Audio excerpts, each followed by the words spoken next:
Hello guys and welcome back to another video in the Anime Nerd 07 channel. Today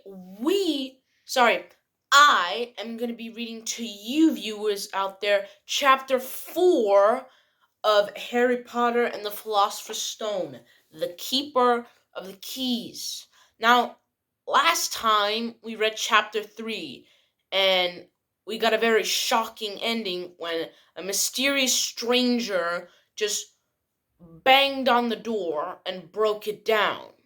And now we're going to see who this stranger is in chapter 4 of Harry Potter and the Philosopher's Stone, the Keeper of the Keys. If you guys enjoy and want more videos like this, don't forget to like, comment, and subscribe so we can reach 100 subscribers by the end of this month. Please. I really would appreciate your support. But anyways, enough chit-chattering. Let's get right to it. Boom! They knocked again. Dudley jerked awake. "Where's the cannon?" he said stupidly. There was a crash behind you, and behind them, and Uncle Vernon came skidding into the room. He was holding a rifle in his hands. Now they knew what had been in the long, thin package he had brought with him. "Who's there?" he shouted. "I warn you, I'm armed." There was a pause. Then, smash! The door was hit with such force that it swung clean off its hinges, and a deafening crash landed flat on the floor. A giant of a man was standing in the doorway. His face was almost completely hidden by a long, shaggy mane of hair and a wild, tangled beard, but you could make out his eyes glinting like black beetles under all that rough, viscous hair. The giant squeezed his way into the hut, stooping so that his head just brushed the ceiling. He bent down, picked up the door, and fitted it easily back into the frame. The noise of the storm outside dropped a little. He turned to look at them all. "Couldn't make us a cup of tea, could ye? It's not been an easy journey." He strode over to the sofa where Dudley sat frozen with fear. "Budge up, you great lump," said the stranger. Dudley squeaked and ran to hide behind his mother, who was crouching, terrified, behind Uncle Vernon. "And he's Harry," said the giant. Harry looked up at the fierce, wild, shadowy face and saw the beetle eyes were crinkled in a smile. "Last time I saw you, you were only a baby," said the giant. "You look a lot like your dad, but you got your mum's eyes." Uncle Vernon made a funny, rasping voice. "I demand that you leave at once, sir," he said. "You are breaking and entering." "Ah, shut up, Dursley, you great prune," said the giant. He reached over the back of his sofa, jerked the gun out of Uncle Vernon's hands, bent it into a knot as easily as if it had been made of rubber, and threw it into the corner of the room. Uncle Vernon made another funny noise, like a mouse being trotted on. "Anyway, Harry," said the giant, turning his back on the Dursleys, "a very happy birthday to ye. Got somewhat for ye here. I might have sat it at the point, but it'll taste all right." From an inside pocket of his black overcoat, he pulled a slightly squashed box. Harry opened it with trembling fingers. Inside was a large sticky chocolate cake called, with "Happy Birthday, Harry," written on it in green icing. Harry looked up at the giant. He meant to say thank you, but the words got lost on his way to the mouth, and what he said instead was, "Who are you?" The giant chuckled. "True, I have not introduced myself. Rubius Hagrid, keeper of keys and grounds at Hogwarts." He held out an enormous hand and shook Harry's whole arm.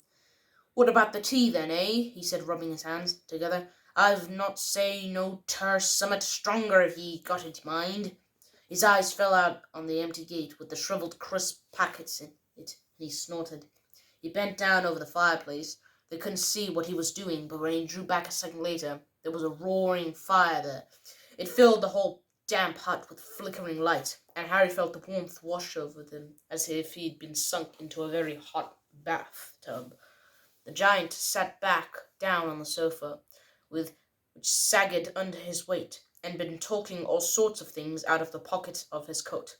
A copper kettle, squashy package of sausages, a poker, a teapot, several chipped mugs, and a bottle of some amber liquid which he took a swing from before starting his tea. Soon the hut was full of the sound and smell of sizzling sausage. Nobody said a thing until the giant was working, but as he slid the first 6 fat, juicy, slightly burnt sausages from the poker, Dudley fidgeted a little. Uncle Vern said sharply, "Don't touch anything he gives you, Dudley." The giant chuckled darkly. "Your great pudding of a son don't need fattening any more, Dursley, don't worry." Passed the sausages to Harry, who was so hungry he had never tasted anything so wonderful, but he still couldn't take his eyes from the giant. Finally, as nobody seemed about to explain everything, he said, "I'm sorry, but I still don't really know who you are." The giant took a gulp of tea and wiped his mouth with the back of his hand. "Call me Hagrid," he said, "and everyone does. I'd like to tell you I'm the keeper of keys at Hogwarts. You all know about Hogwarts, of course." No," said Harry. Hagrid looked shocked. Flabbergasted, in fact. "Sorry," Harry said quickly. "Sorry?" barked Hagrid, turning to stare at the Dursleys, who shrank back into the shadows. It's them I should be sorry. I knew you weren't getting your letters, but I never thought you wouldn't even know about Hogwarts, for crying out loud. Did you never wonder where your parents lent it all? All what?" asked Harry. "All what?" Hagrid thundered. "Now wait just 1 second." He had leapt to his feet. In his anger, he seemed to fill the whole hut. The Dursleys were cowering against the wall. "Do you mean to tell me," he growled, "that this boy knows nothing about anything?" Sorry. Harry thought this was going a bit too far. He had been to school after all, and his marks weren't bad. "I know some things," he said. "I know you do maths and stuff." But Hagrid simply waved his wand and said, "About our world. I mean, your world, my world, your parents' world." "What world?" Hagrid looked as if he were about to explode. "Dursley!" he boomed. Uncle Vernon, who had gone very pale, whispered something that sounded like mumble-wimble. Hagrid stared widely at her. "But you must know about your mum and dad," he said. "I mean, they're famous. You're famous." "What? My mum and dad weren't famous, weren't they?" You don't know. Hagrid ran his fingers through his hair, fixing Harry with a bewildered stare. "You don't know what you are," he said finally. Uncle Vernon suddenly found his voice. "Stop!" he commanded. "Stop right there, sir. I forbid you to tell the boy anything." A braver man than Vernon Dursley would have quailed under the furious look Hagrid now gave him. When Hagrid spoke, his every syllable trembled with his very rage. "We never told him what was in that letter Dumbledore left for him. I was there. I saw Dumbledore leave it, Dursley. You've kept it from him all these years." "Kept what from me?" said Harry eagerly. "Stop! I forbid you!" yelled Uncle Vernon in panic. Aunt Petunia gave a gasp of horror. Go boil your heads, both of you," said Hagrid. "Harry, you're a wizard." There was silence inside the hut. Only the sea and the whistling wind could be heard. "I'm a what?" gasped Harry. "A wizard, of course," said Hagrid, sitting back down at the sofa, which groaned and sank even lower. "A thumping good one, I'd say. Once you've been trained up a bit, with a mum and dad like yours. What else could you be? I reckon it's about time you read this letter." Harry stretched out his hand at last to take the yellowish envelope addressed in emerald green to Mr. H. Potter, the floor, hut on the rock, the sea. He pulled out the letter and read, "Hogwarts School of Witchcraft and Wizardry. Headmaster Albus Dumbledore. Order of Merlin, First Class, Grand Sorcery, Chief Warlock, Supreme Mugwump, International Confederation of Wizards.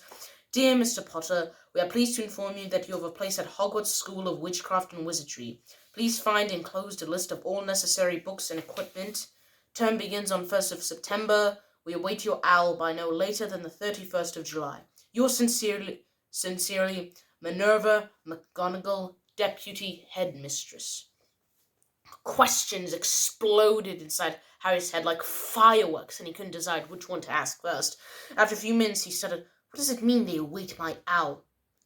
"Galloping Gorgons, that reminds me," said Hagrid, clapping a hand to his forehead with enough force to knock over a cart horse, and from yet another pocket inside his overcoat he pulled an owl, a real live, rather rough-looking owl, a long quill and a roll of parchment.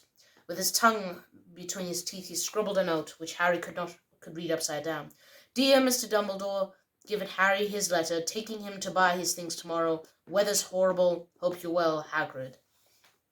Hagrid rolled up the note, gave it to the owl, which clamped it in his beak, went to the door, and threw the owl out into the storm. Then he came back and sat down, as though this was as normal as talking on the telephone. Harry realized his mouth was open and closed it quickly. Where was I? Said Hagrid. But at that moment, Uncle Vernon, still ashen-faced, but looking very angry, moved in the firelight. He's not going, he said. Hagrid grunted. I'd like to see a great muggle like you stop him, he said. A what? Said Harry, interested. A muggle, said Harry. It's what we call non-magic folk like them. Aye, it's your bad luck you grew up in a family, the big smugglers I ever laid eyes on. We swore when he took him in we'd put a stop to that rubbish, said Uncle Vernon. Swore we put a stamp it out of him. Wizard indeed. You knew, said Harry. You knew I'm a wizard. No, shrieked Aunt Petunia suddenly. Knew? Of course we knew. How could you not be? My dratted sister being what she was. Oh, when she got a letter just like that and disappeared off to school and came home every day with her pockets full of frog spawn, turning teacups into rats. I was the only one who saw what she was. A freak! But for my mother and father, oh no, it was Lily this and Lily that. They were proud of having a witch in the family. She stopped to draw a deep breath, and they went ranting on. It seemed like she had been wanting to say all this for years. Then she met that Potter at school, and they left and got married and had you, and of course I knew you'd be just the same, just as strange, just as abnormal, and then if you please, she went and got herself blown up, and we got landed with you. Harry was gone very quiet. As soon as he found his voice, he said, Blown up? You told me they died in a car crash. Car crash? Roared Hagrid, jumping up, so angry that the Dursleys scudded back to the corner. How could a car crash kill Lily and James Potter? It's an outrage, a scandal. Harry Potter not knowing his own story when every other kid in the world knows his entire name. But why? What happened? Harry asked urgently. Anger faded from Hagrid's face. He looked suddenly anxious. I never expected this, he said in a low, worried voice. I had no idea when Dumbledore told me there might be trouble getting hold of you, how much he didn't know.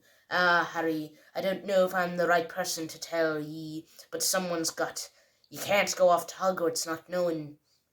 He threw a dirty look at the Dursleys. Well, it's best you know as much as I can tell ye. Mind, I can't tell ye everything. It's a great mystery, parts of it. He sat down, stared into the fire for a few seconds, and then said, It begins, I suppose, with a person called, but it's incredible you don't know his name. Everyone in our world knows. Who? Well, I don't like saying the name, if I can't help it. No one does. Why not? Gulping gargoyles, Harry. People are still scared. Blimey, this is difficult. See, there was this wizard who went bad. As bad as he could go. Worse than worse. His name was... Hagrid gulped, but no words came out. Could you write it down? Harry suggested. Can't spell it. All right. Voldemort. Hagrid shuddered. Don't make me say it again. Anyway, this wizard about 20 years ago started looking for followers. Got him too. Some were afraid. Some just wanted a bit of his power. 'Cause he was getting himself power all right. Dark days, Harry. Very dark days.